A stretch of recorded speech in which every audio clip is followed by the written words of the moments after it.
You know what nobody talks about? The day Dean Martin walked into a Hollywood boardroom and said 4 words that stopped an entire studio dead in its tracks. No Marilyn, no picture. And honestly, what happened next is one of the most incredible acts of loyalty I've ever come across in old Hollywood.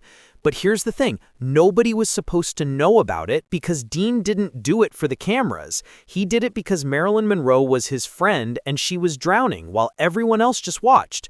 So let me take you back to 1962, the year everything fell apart, because by then, Marilyn was still the most famous woman on earth. Her face was everywhere. But behind that image, she was completely isolated, and the studio that made millions off her, 20th Century Fox, was literally preparing to destroy her publicly. And I mean destroy, like career-ending, bankruptcy-level destruction. But wait, why would they do that to their own star? Well, here's where it gets wild. Fox itself was dying. They were hemorrhaging money because of this absolute disaster called Cleopatra, starring Elizabeth Taylor, a movie that started with a $2 million budget and somehow exploded to $44 million, which back then was like burning through cash in a bonfire.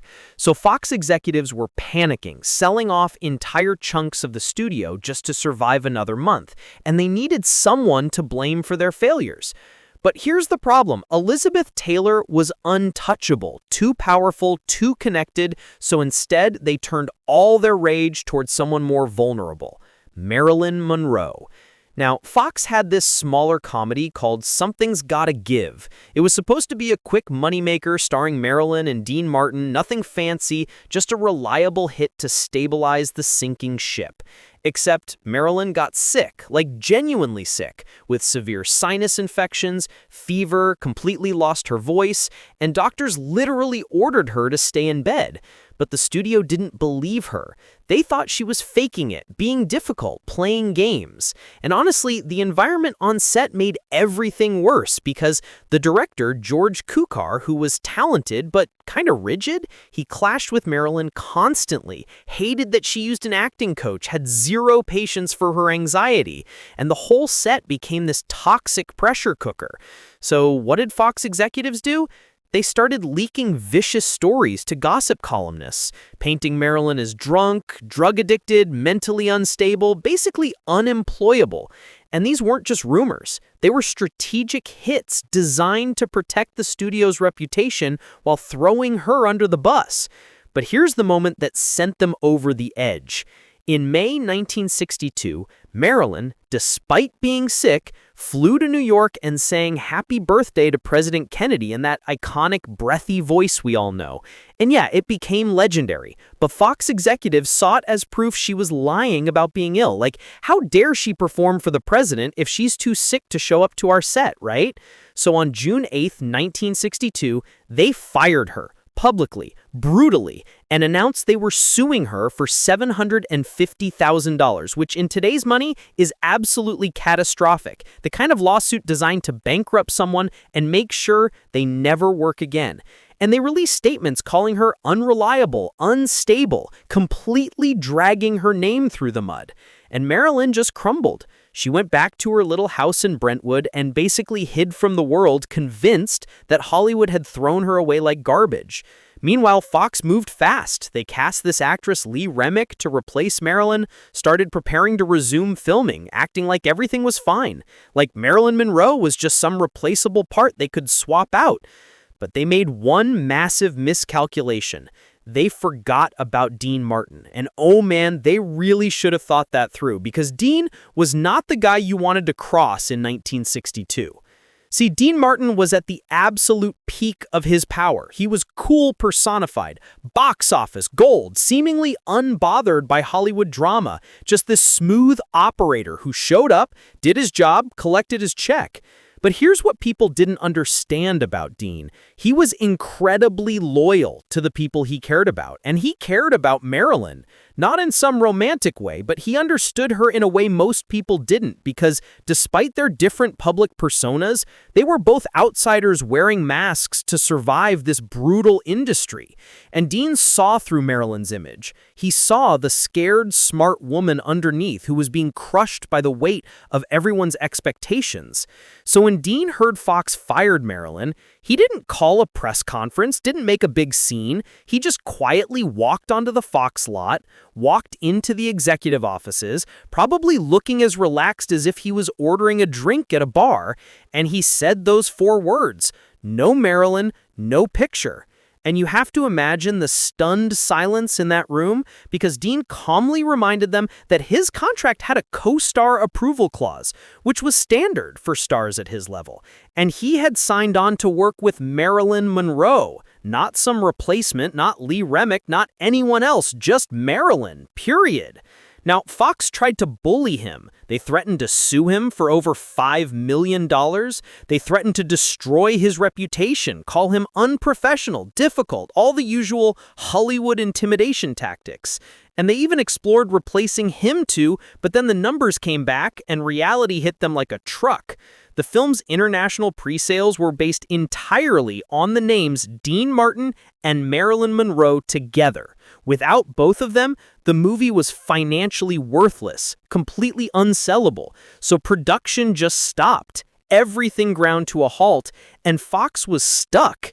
And here's what I love about Dean's approach. He didn't argue with anyone, didn't go on some righteous public crusade. He just went golfing.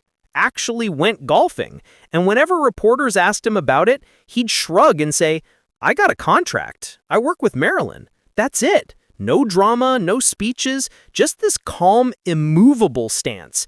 And it drove Fox absolutely insane because they were bleeding money from Cleopatra. They couldn't afford a standoff, they had zero leverage, and Dean knew it.